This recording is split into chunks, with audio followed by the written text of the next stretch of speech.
Hello, hello. It is Wednesday. We are DebateSensei. We got Matt Shapiro, Esquire. Hello. Tim Seavey of San Diego. And I am Jared, your professor of communications, instructor of debate. Here we go. Speaker of words, and tonight is the first week of the month, so we get a deep dive, yeah? Yep, deep dive. And so Jared might be the best oralist of all of us. So I it's the beginning of the semester. Got students, been asking them about, what topics they are interested in. And I saw more topics about like animal rights related issues than anything else. And so I'm like, hey, let's do banned zoos. And I'm glad we did, because, it made me look into the debate a little bit deeper. And there's a whole lot of things to talk about. It's a very interesting debate. And there's examples of them online. You know what I mean? You could actually see full-on debates, full-blown debates. Full-blown. Yeah. So it's dope. Starting you want to start on the affirmative then? Definitions. I like doing that, like talking about a little bit about definitions. What's the resolution proper? Just to say it one time. Ban zoos. All right. So also two words. Maybe USFG should, like, just to keep it domestic, is like, I don't know. Zoos and ban zoos. No, that's what I thought about. Having a little bit of a sort of a discussion about how to interpret these type of resolutions. I think are also really good. You know what I mean? And where it's a little bit vague about who the agent is and exactly the scope of it and stuff like that, like what happens, right? And that's one of the things that students brought up is kind of like, dude, how do you know when you met it? All right. Like one thing, like especially on the also on the negative, I might be jumping the gun a little bit, but like definitions on the negative are also, I think, really important. Well, on the affirmative are pretty good, because I think I start off by making a very clear distinction in the definitions about what are zoos versus what are animal sanctuaries or rescue places. You know what I mean? It's like hunting reserves. Yeah. So like on the definitions level, I think I guess that is on the affirmative. That's way more strategic on the affirmative to kind of go, it's like, hold on a second.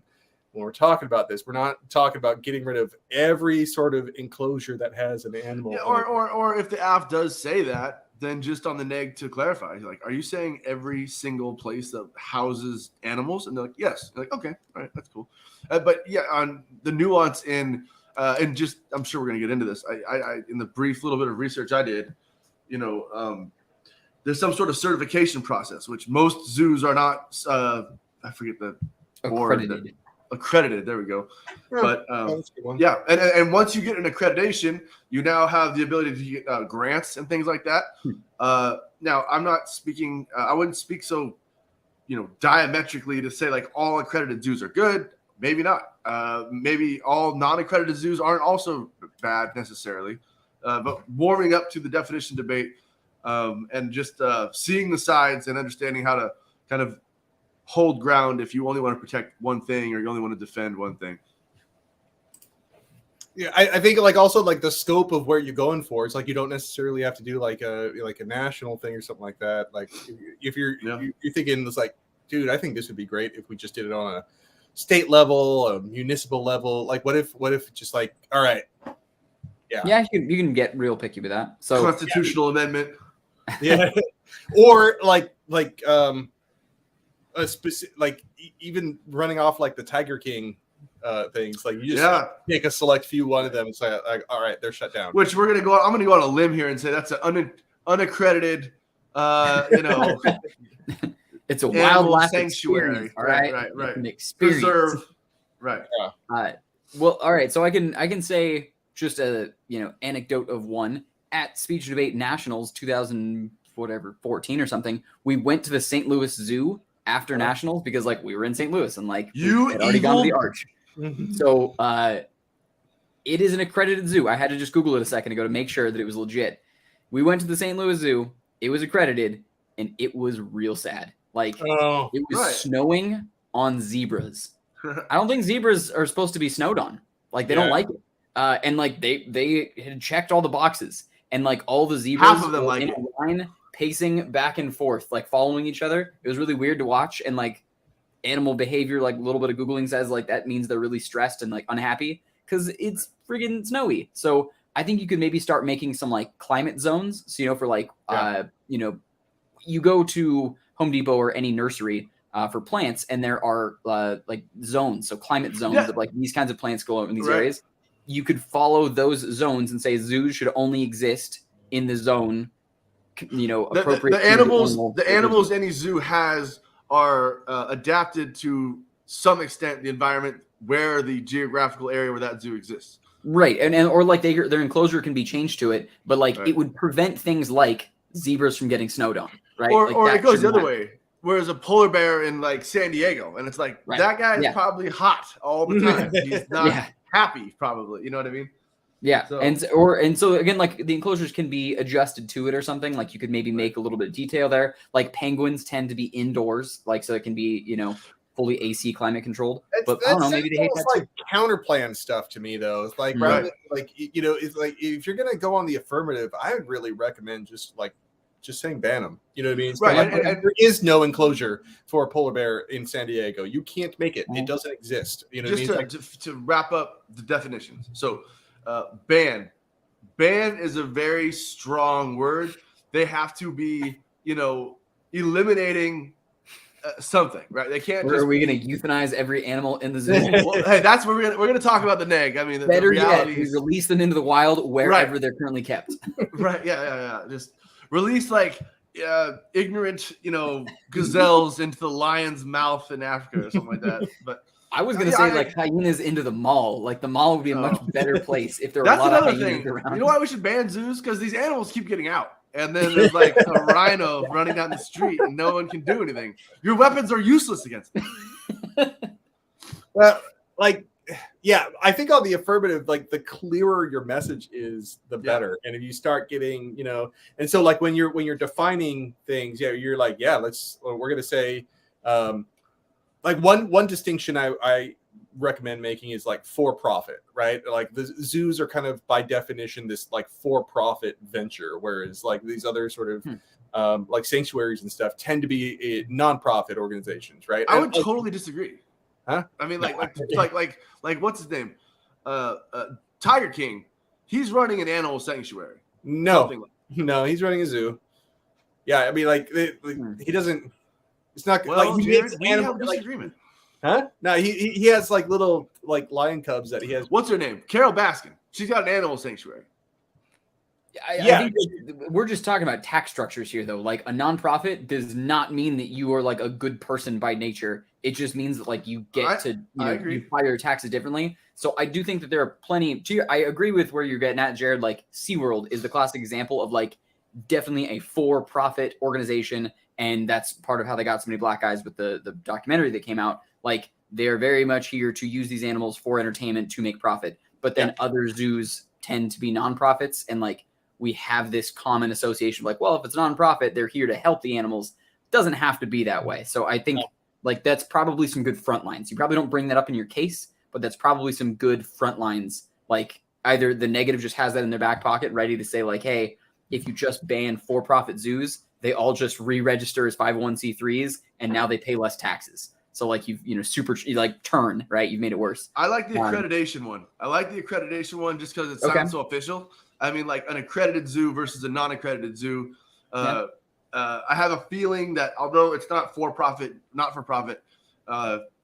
that also could be a great dividing line if you could find some statistics showing that one of them has a more bad track record. I think globally on the AF, you're going to be focused around animal abuse.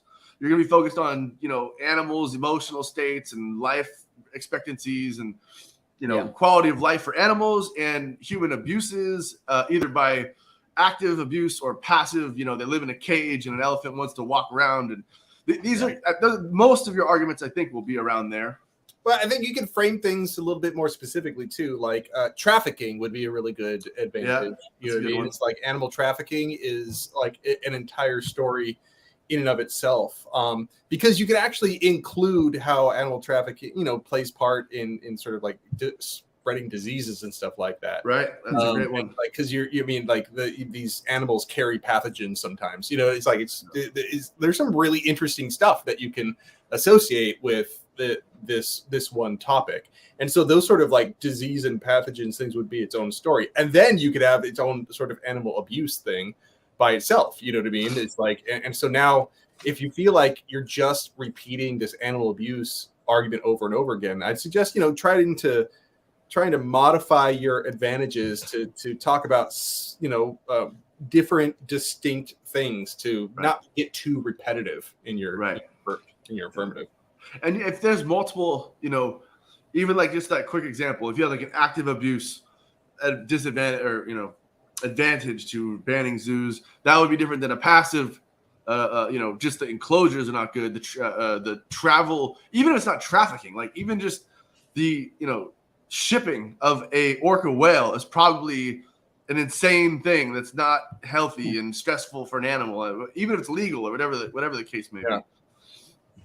So yeah, I think you could go after. I think there's a lot of counterplan ground. As seen in Free Willy, quite as many. Like you're gonna have to tailor your disadvantages, right? You have to tailor your disadvantages to what you're going up against. But I think there's a ton of counterplan ground of like whatever they do more extreme. So they ban, accredited zoos. You ban all of the, like you have to. I think you start getting into the territory, if we're talking parley, of like how to ensure that you are mutually exclusive, right? Because if you just ban all zoos, the affirmative side can be like we're doing both. So think about what specifically you want to take away that the affirmative team can't also just, perm and also do. Because I think it's easy to just go bigger, but that is still permeable ground, right? In a very public less. Then ban less. So you say, okay, don't ban zoos for pandas. Or don't ban all profit zoos. Ban zoos with 15 citations of abuse in the last 5 years, and that zoo that something has like that. A panda breeding program is safe. All the other ones are banned. Right. Jared just wants to poke the bear, so to speak. I have made it no secret my true disdain for the black and white leech on the conservation system that is the panda. And Jared, how badly, pandas. Sorry. How badly they want to be extinct. They have been working so hard to go extinct, and we just keep pumping millions of dollars into keeping those black and white jerks alive. And I wish we could release all of them into the wild, and if they survive, great. And if not, they accomplish their purpose, which was dying. This is known as this is known as the Fight Club argument, everybody. Yes. So, for all of you millennials that don't know what the hell he's talking about, right? Go watch Fight Club. So you take one thing away from this video, allow me video. to transition and safely deal with my inner rage around pandas. It's a transition to the argument around conservation. So it's there's a sexual lots thing. of Don't worry about controversy it. on the subject of one of the bigger topics on the negative side is that zoos promote conservation. That they increase, awareness, they increase animal research, all kinds of money and stuff flows into animal research, particularly like wild animal research in the field and in captivity, tracking all kinds of cool stuff that has benefits for the animals, benefits for humans. So that's kind of a neat argument on the negative side. Part of why I hate pandas so much is that so much money goes into their breeding programs, their care programs. Like at any zoo that has pandas, the enclosure and the time and effort they put into pandas is 10x. There's a pissed off elephant everywhere. There's a panda zoo. Okay? Right, that's what Tim's trying to say. They need to fight. I need them to put a panda versus an elephant, and if the elephant wins, they get the panda enclosure because it should be a meritocracy. Because that's how nature works. That's what we all know. Not to mention, if they wanted to be a for-profit company, if zoos started doing beast to beast fighting in the middle of a ring, that would so be long very as bad. the panda's involved. I want to see it, buying a but that's ticket very every bad. time. All right. Yeah, neg. There's big themes on the neg. Go ahead. I think it's weird to think about the awareness that it comes up with. It's like I wish somebody could maybe phrase this a little bit better, but I do think that there is some value in the Pandora's Box argument. That's listen, we've already got to this point. All right. So scrubbing all of them is a little bit extreme. The logistics of trying to let's just pretend the AF runs a plan, and they literally just walk up and say, any institution that holds animals that are not domesticated and you don't no licenses are required. Any animal that requires a license and you have to be certified to take care of them can't exist. On the neg, I mean, there's all kinds of arguments in a philosophy sense why that's bad. There's also what I started thinking about just in the time thinking, like, logistically speaking, I think that might be impossible. I mean, what are we saying? That we're going to ship every buffalo to where that buffalo comes from, and we're going to ship every panda back? Like that was my Pandoras Box argument, is that we can't go back. You know what I mean? And so yeah. It's just like building off that. I mean, yeah, and just yeah. So you're saying like it would do more harm to send animals that were bred and born in captivity back to their natural environments, including some that don't exist, right? Like that's part of why. Like it's the equivalent of saying like, why don't we mine the moon for gas? Well, it might be impossible. It might be impossible. What's going to happen is a bunch of people are going to kill a bunch of animals and say, "Oh, they died in the train or whatever." But I do think that that's a slip up that people could make, right? An easy way to go around that would be to ban any new zoos from happening. Right. So there's where I was thinking. There's a counter plan that is maybe more effective, because then you don't get all the disadvantages of like we'll start the zoo monopoly process of dismantling zoos, but you prevent any new zoos from being opened. But then it's like, all right, what's your solvency there? Like, what are you really saving? What are you actually? I was thinking also another little caveat would be no new animals. Like, you can't get anything new, and so it kind of runs its own course once. Unfortunately, there's a built-in sunset clause. Right. Like, it will naturally take care of itself, as they say in office space. Like, you go to the LA Zoo and they just fixed the glitch. You know what I'm saying? That people come once, take a look at.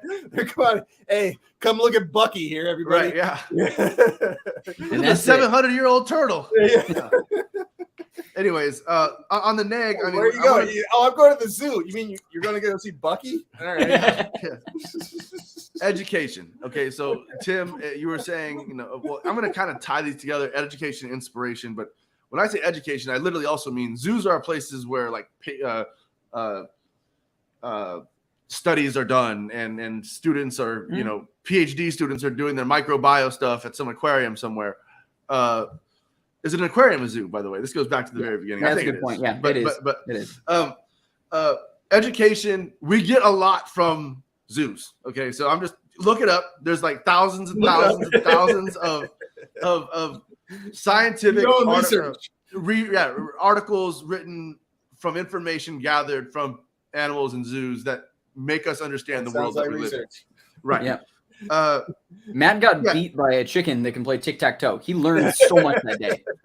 Darn chicken. He learned that monkeys have tails. By the way, this is kind of a turn to the argument earlier about trafficking of animals, which the quick thing I would say in rebuttal to that is trafficking animals is an illegal practice. Okay. You can't legislate crime because people continue to commit it. But what I was going to say is maybe a possible disadvantage to banning zoos in the same light of the trafficking causing disease. That aspect of stuff is the education which can be procured from the zoo could be the very the cure to monkeypox could be in the zoo in Georgia or something like that. Like the person who discovers and has access to the animals that we need to prevent diseases for ourselves and them from could be the very animal that's in the zoo. Without access to that animal, maybe education is stifled, or even vaccinations or whatever we're talking about. There's a hindrance, in my opinion, because the zoo, the reason why it's called a zoo is because it's in some place where the animals don't really live. So, that's why you have access to spider monkeys in Missouri. So there's more tigers in North America than there are anywhere else in the world. The last another one. Tim brought it up. Preservation, right?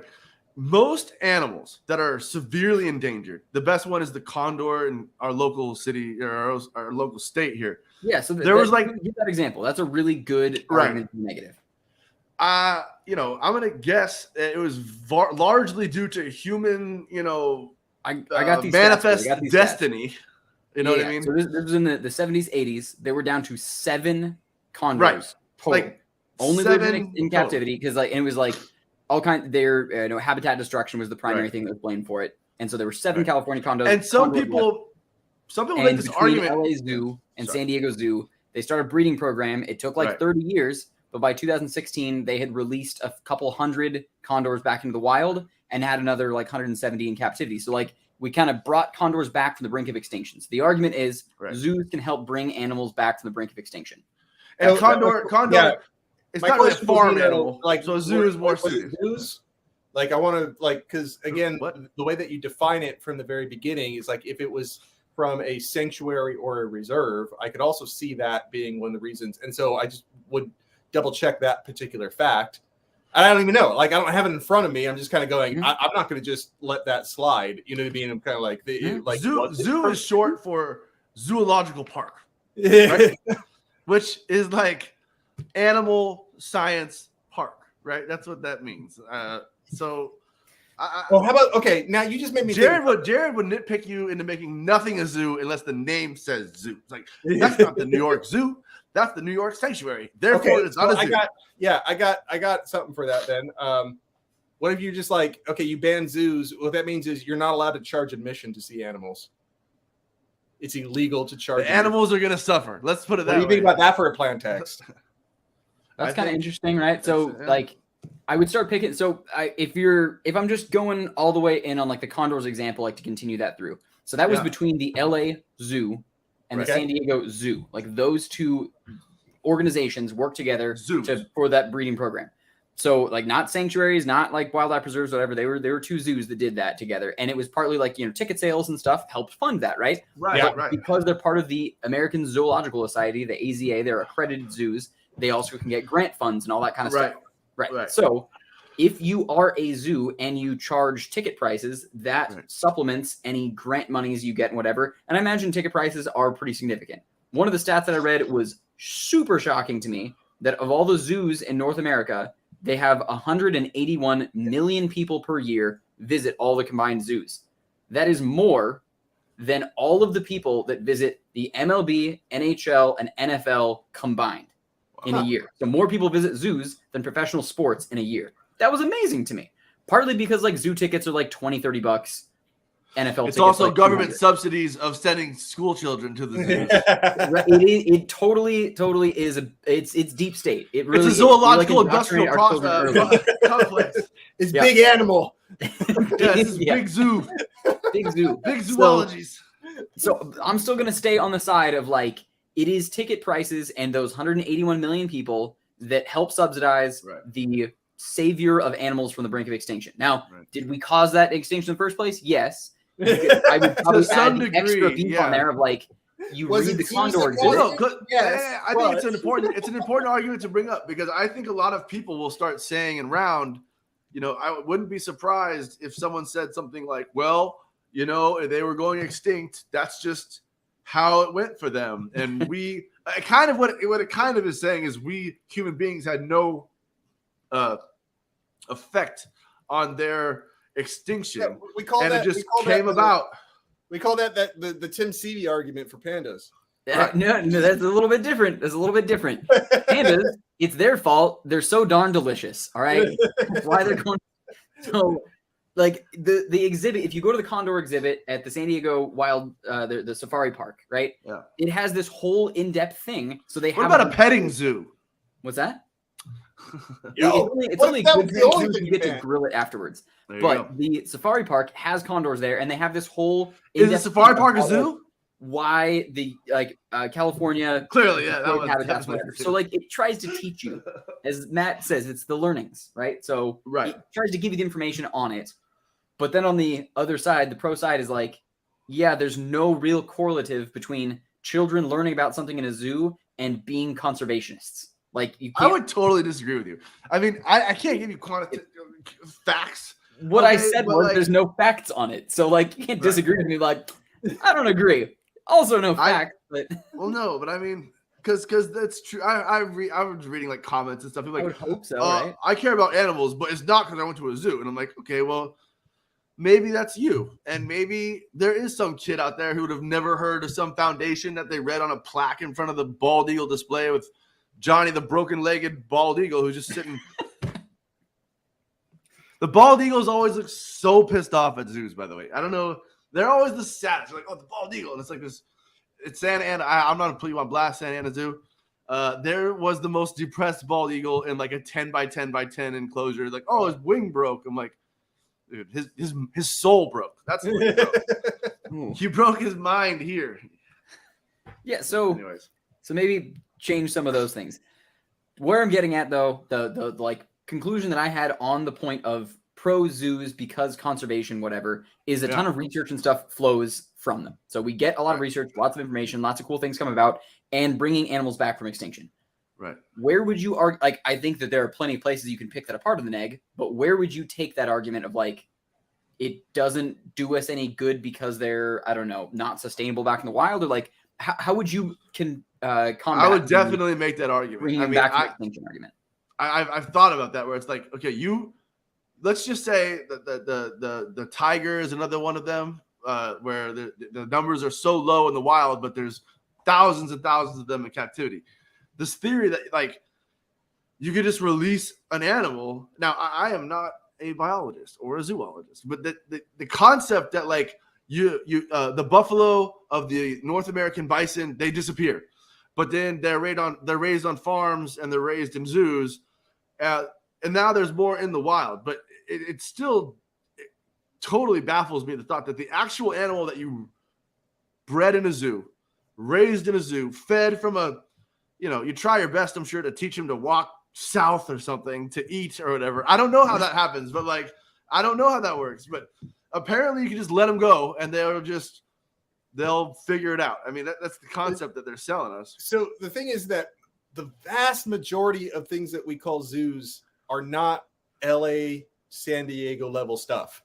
It's like, get Joe some the gas tiger, Joe and Exotic. come see my bear on a unicycle. Like, that's what we're talking about. That's what most of this stuff is. All right. And it's people that are buying tigers like Tiger King, from shady people, and traffic. That's just getting accredited. That's why I would not define it as being accredited. Like if I was going to ban something, I'd ban everything that's not an accredited zoo. Right. An unaccredited zoo. All those things and so those are the things. And then when you have like the story about the condors between two of the most established and well-funded zoos in, California, if not the world, right? It's like that becomes a story that covers up what most of the animal abuse looks like. Yeah. I think to your point, I had this for the neg, but I think what you're saying, Jared, is it's smart to do it for the AF too. I'm going to use an animal reference for this. You don't want to let them pigeonhole you into all zoos are abusive. Yeah. What do you hate, condors? Huh? Yeah. You hate pandas? Huh? But it goes also the other way. Not all zoos aren't abusive. And what am I saying? I'm saying in round, it's not unusual to kind of speak. You give out your plan text, the neg goes up, gives a counter plan or something, and all of a sudden everyone just starts talking like there's just this false dichotomy where it's like zoos are good, zoos are bad. It's like no. Don't fall into that trap, and arm yourself with some information where, even to Jared's point, I'm sure that there's a lot of Joe Exotic zoos, which are scary, and there's tricycle riding polar bears. Okay. There's also a lot of probably zoos that aren't accredited or, they're sanctuaries that are doing good for the world and are raising condors and things like that. So just, it's nuance, and it's also just a matter of making sure that you kind of stick to your ground, hold your ground. Don't let them force you, pigeonhole you into things you're not trying to defend. I think that sounds like a weighing. What Matt laid out right there sounds like it is a weighing debate. There are great zoos out there. Plug the San Diego Zoo. It's great. So is a wild animal park. There are really terrible zoos out there. And there's great debate coaches down there too, from what I hear. Yeah, right? So like really, and they're really gnarly zoos. Both sides will have anecdotal evidence that speaks volumes. You have condors on one side and you've got the zebras in the snow on the other side, right? Those are not fair representations of the whole necessarily. unless you can start weighing things out of like, what is the probable standard across zoos, right? For all zoos here, like we're banning all of these, and sure, maybe some great zoos get wiped out in the process. But if your value is to mitigate animal suffering or whatever I say it's important for this to have an important weighing mechanism, have an important value in this round, and stick to that particular thing and weigh it all out of like, we will overall net minimize animal suffering by eliminating zoos. Sure, we may save a couple species, but we're doing more harm than good, and push those narratives, I think, by like doing some macro level math. Yeah, I mean, that's why, like, on the affirmative before I was talking about, go ahead and be bold. I think that's fine. You know what I mean? Is like, don't, like, somebody brings up the condor example. It's kind of like, that's a good freaking example. Yeah. But don't let that like take away the boldness of your first, like affirmative. It's kind of like, that's a good point. Good point. I'm still winning because of this. You know what I mean? Yeah, and so that way. Yeah, just in those directions. The app could have banned all zoos that aren't even just those 2 zoos, for instance. I mean, you could say anything. Technically, as long as they ban 2 or more as zoos, long as California has zoos, we like, will all be okay. Yeah. So, like, Joe Exotic Zoo and San Diego Zoo, those are the 2. Right. we're gonna take off the top and the bottom. That's it. Yeah. Let the rest of the middle figure it out. Meanwhile, panda steaks are on the menu. We mean business. Keep them on their toes. They're like, we don't understand the pattern. Yeah, like, yeah, I know. Do all better. Right, watch yourself. All right, everybody. Hey, it's Matt, Jim, and Jared. We'll see you next week. All right. Take care. Adios.